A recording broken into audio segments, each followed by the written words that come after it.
Welcome to the Her Story Circle podcast, the podcast that brings you the extraordinary tales of everyday women who are changing the world. I'm your host, Marcia, and I'd like to acknowledge traditional custodians of the land on which we meet today.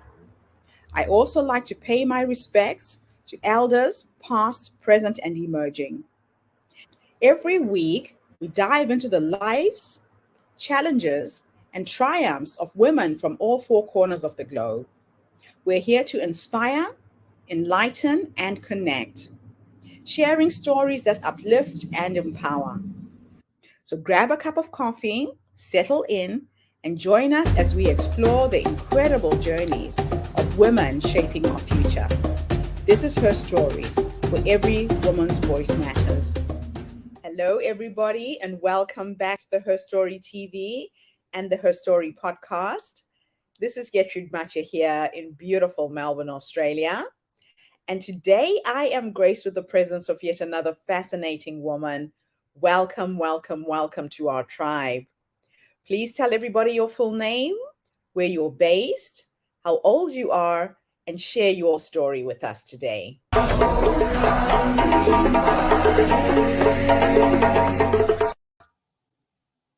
Hello, I'm Marcia Morgan, and I'm coming from Bend, Oregon in the United States. Beautiful Rocky Mountain area. It's a gorgeous place with skiing and outdoor activities. I've dedicated my life to helping give women a voice. And I've done it in kind of maybe kind of a unique way. I'm a criminologist by training. I have a PhD in criminology. And so what I've done through my career is worked with women who have been victims of crime, who are in prison right now or jails, helping to give them a voice.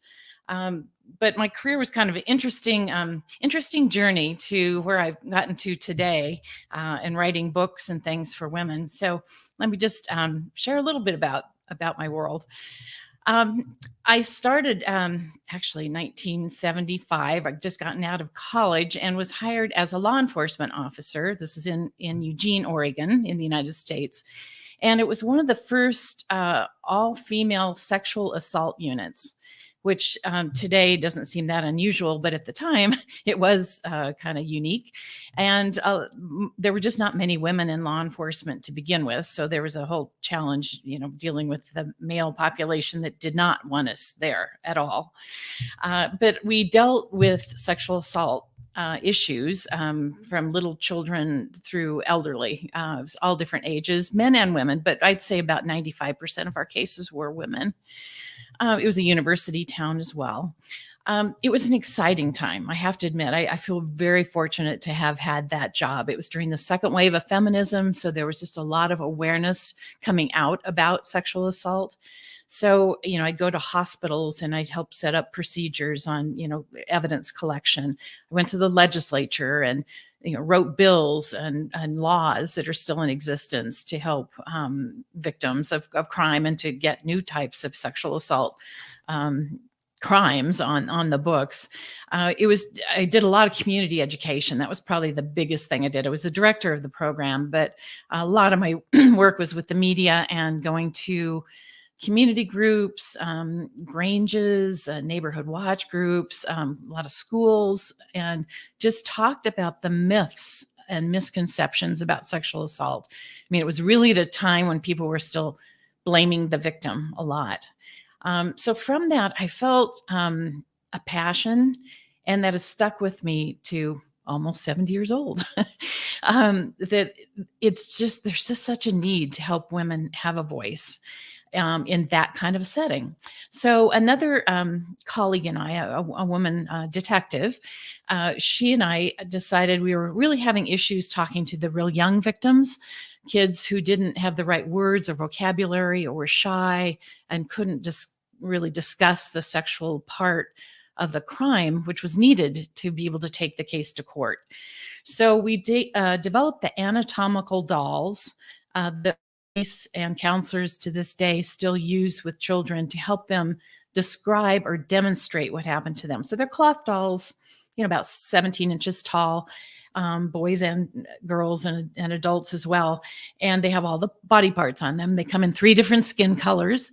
And we formed a business. We got people to sew them for us, and we got them in 40 countries.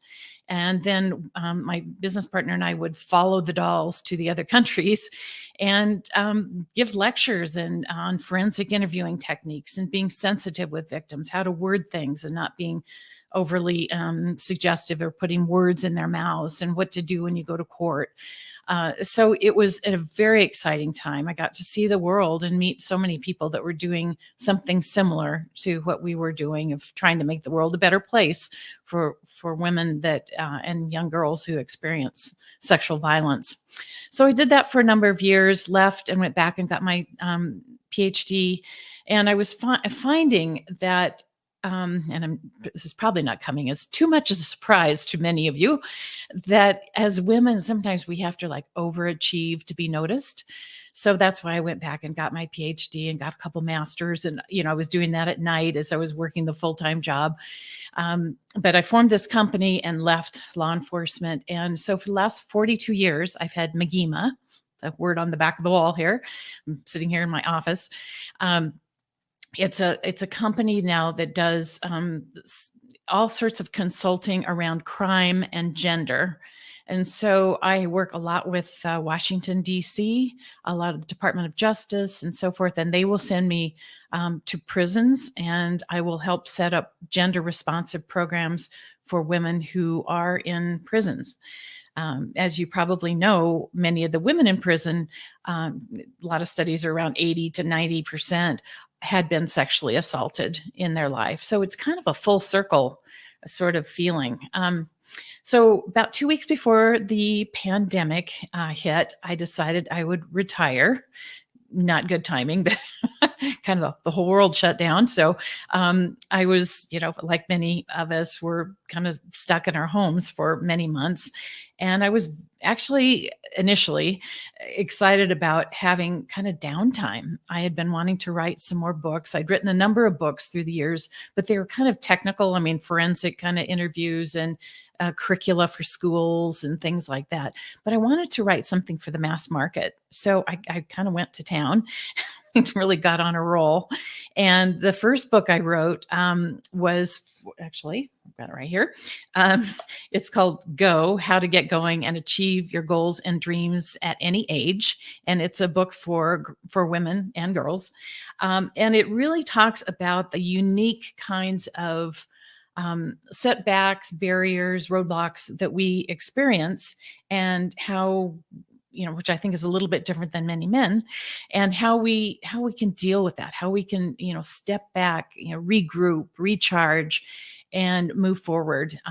Many times I think as women, we take things very personally, but setbacks are navigable, and they're inevitable, and they're not permanent necessarily. And so just kind of getting a different mindset about setbacks and roadblocks and how to work through that. It also talks about kind of a unique thing, and that's how to use goal objects to help keep you on your path and going forward. And the goal object is actually anything you pick an item that represents the goal you want to achieve. So for instance, you might want to open up a restaurant in a food truck.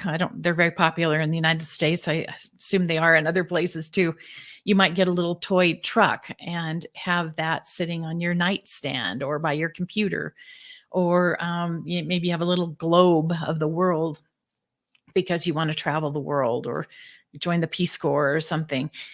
So you can get any object that you want. Maybe it's a Christmas ornament that has some theme to it that reminds you of what you want to do, like a little animal, and you want to be a veterinarian. So what the research shows that the more you remind yourself and have those kind of triggers, that the more likely you're going to keep on task. You'll visualize what you want to do, and you're much more likely to achieve your vision and your goal. So it's around that. It's kind of fun too. I do a lot of workshops around the goal objects, so that's fun.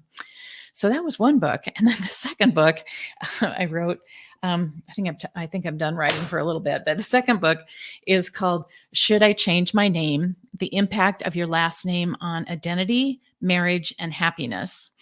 And it looks at the cultural ways different countries, different ethnicities, different groups, different I don't know, countries, as I said, how they deal with women changing their names when they get married. For instance, in the United States, England, I think Australia, and just a couple other countries, women generally speaking, delete their maiden or birth surname and replace it with their husband's. But that's not the trend for the majority of the world. Most women do not delete their birth surname and replace it with their husband's. Many, add both names together, or the woman just keeps her name. Many countries, it's illegal for a woman to change her name, or anybody to change her name. Your birth name is what you stick with for your life.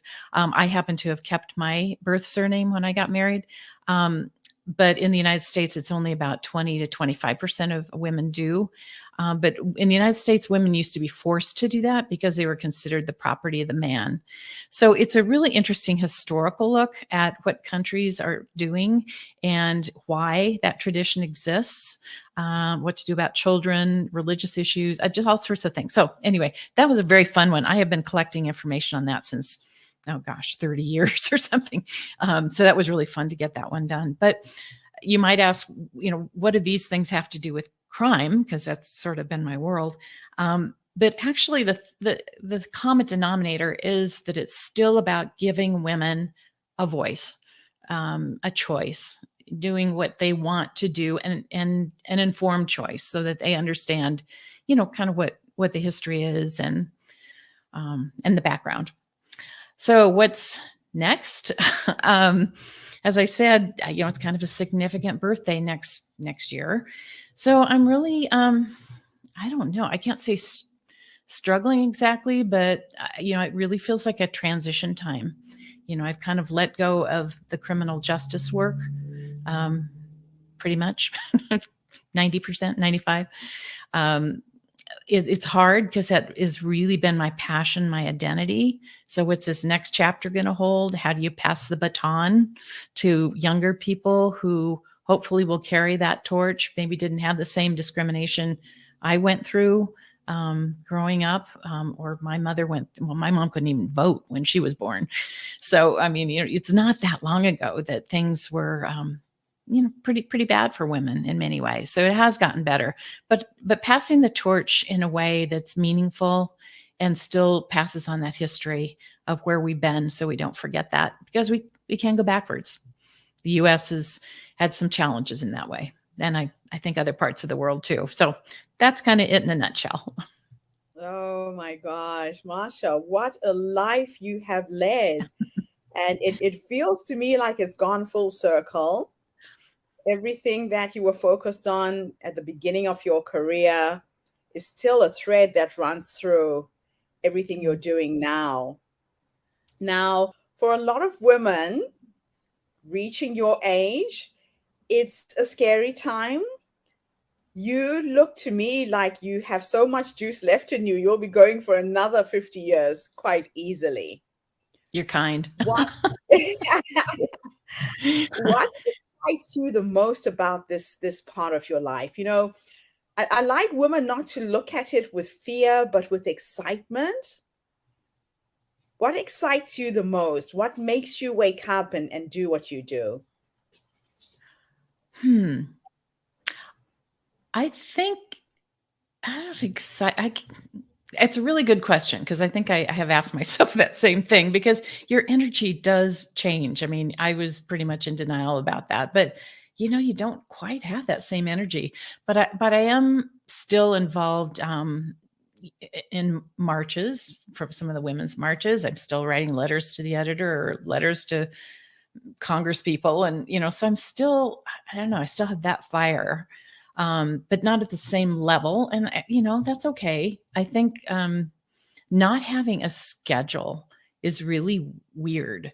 I feel like I'm sure, like many people, you've worked your whole life, doing, so whether it was babysitting when you were real young, all the way, in school, you just have that structure. And so now you don't. And so that can be kind of exciting. At first it was like, ugh, what am I going to do?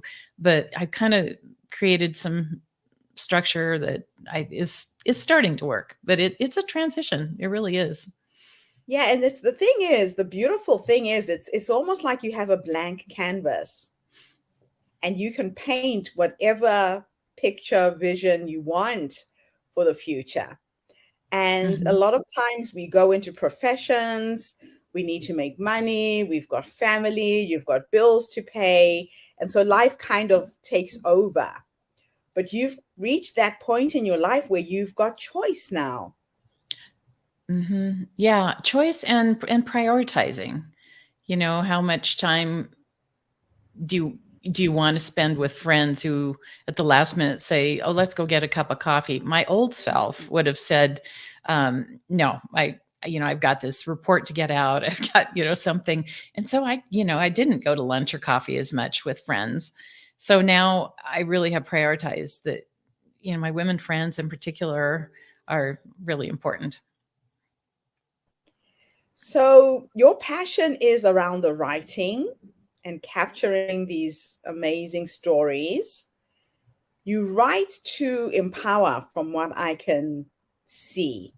Mm-hmm. Seems to me that you are one of those people who has created methodologies, steps, ways that can help another person, another woman, shortcut getting to where she wants to go. How have you done that for yourself? Sometimes when we look at our own personal lives, it's very, very difficult to see the wood from the trees. Do you Mm-hmm. have a process? How are you navigating this new space? I still think I'm a lifelong learner. I realize there's a lot I don't know. So I've tried to, sign up for some classes and different things. For instance, the book on names, on married names. Um, I decided I wanted to do an audio book, and I thought, okay, I can do that. So I took a class on how to do an audiobook. It took me a year, it was kind of a long one, but I had to learn all the technology, all the editing and I admire you, Gertrude. I'm not an editing or tech kind of person, but I did learn it. And so that was good for little brain cells, because it was new for me. So I think those kind of challenges can be good. I still have the travel bug. I mean, even though I traveled around the world for work, that's been a little frustrating because I haven't, as many of us have not traveled in the last 2.5 years. So I hope to get back into that too, a little bit more of that. See the world. I know. The world is your oyster now. Yeah. Very, very exciting times are ahead. So, if I could take you back to the younger you, that young woman who went down this path, had an amazing career. If there's a young woman who's listening to us now, and you could give her 3 nuggets of wisdom on how to navigate life based on what life has taught you, what would you say to her? Hmm. Um, don't be afraid to take risks. Um, and that covers a lot. I could probably put 3 right under that one. But, I think sometimes women in particular, maybe I'm speaking for myself, we kind of have this perfectionist thing. We're afraid to take a risk because, it has to be done right the first time, or what will other people say, or what will my boyfriend think, or the friends in my office, or whatever. We're so concerned about what other people think sometimes. Um, and I'm not saying willy-nilly risks, but just, a risk that you want to take. Maybe it is starting a new business, or hiking a trail that's going to take you 2 months to get by or through. So I mean, whatever the risk is, I wouldn't hold back. Uh, and I would say another one might be, you absolutely deserve a seat at the table. Don't let anyone tell you that you can't, or you shouldn't, or we've never had women before, or we've never had whatever it is, or your type. That's okay. try to get your foot in the door and sit at the table. And that's been a challenging one. I know through the years, this is one example I give in the book.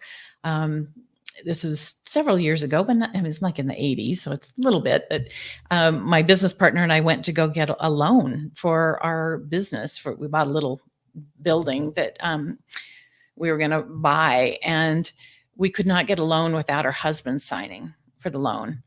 And we refused. We said, this is us. This is our business. We're separate and everything. And we finally found a woman loan officer at about bank number 12. But, it was that persistence of, it's okay. We deserve this. We have equal rights. So I think it's just, feeling like you do have equal rights. I'm trying to think of a third one. Somebody told me this years ago to always have your own money. And that always seems a little, maybe that's outdated. Maybe that's not so much a issue anymore. But I know I've dealt with abused women through the years too in some of my work.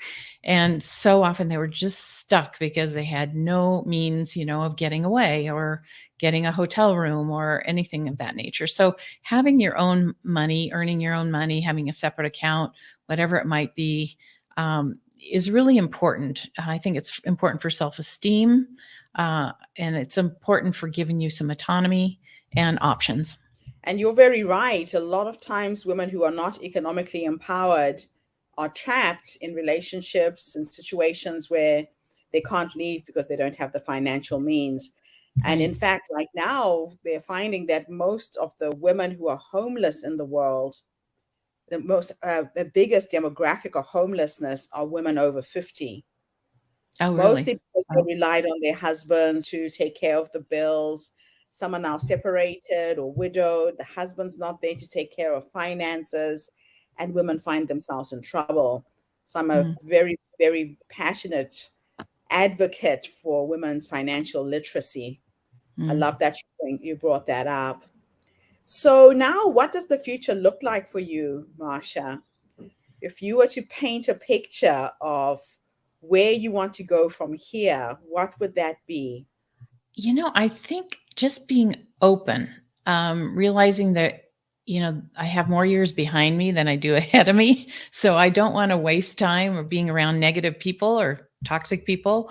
I want to have fun. I want to do good stuff still, but I need a balance with the fun stuff too. Not be as, thrown into the work realm. I think just being open. Someone the other day said, "Do you want to learn how to fence?" So I went and learned how to fence. I'm open. Somebody was curling too, the curling thing like they do in the Olympics. I knew nothing about that. So I tried that, so I'm just trying different things and just learning stuff and just more time with family and friends.